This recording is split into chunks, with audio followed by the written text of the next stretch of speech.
Two mechanics were doing maintenance on top of a wind turbine when a fire broke out and both of them were burned alive. This happened on Tuesday, October 29th, 2013. It happened on a wind farm called Piet de Wit near Ooglandsplaat in the Netherlands. If you're not super clear on what a wind turbine is or what it does, a wind turbine is a device that converts the kinetic energy of wind into electrical energy. And by turning 3 blades on a shaft, this creates electricity, and this is transferred into the ground through an electrical grid.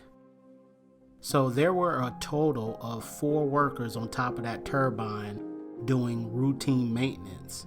So a wind turbine is about 262 feet from the ground. To give you a scope on that, the Statue of Liberty is 305 feet high. So one turbine is almost as tall as the Statue of Liberty, and they were on top of it. So they were all working on top of this turbine. They were in a gondola, which is like right behind the blades, when a fire started. They say that fire started from a short circuit. So the fire quickly engulfed the escape route, which is a rope and a ladder based escape route. So 2 of the maintenance crew were able to escape through that route before it caught flames, while the other 2 were trapped on top of the turbine. One was 19 years old and the other was 21 years old.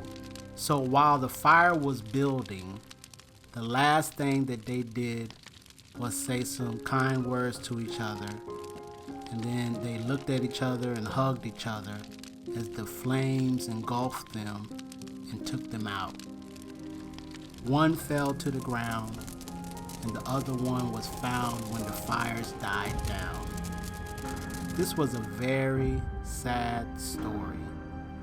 They say that 5 years later, after the accident, safety requirements for the workers in that industry were re-examined. But one of the mothers said that no sufficient measures have been taken to guarantee safety for the workers in the wind industry. So share with me your thoughts. Let me know what you think below. Please leave me your comments in the comments section. And thank you for tuning in to another episode of Wild Shh.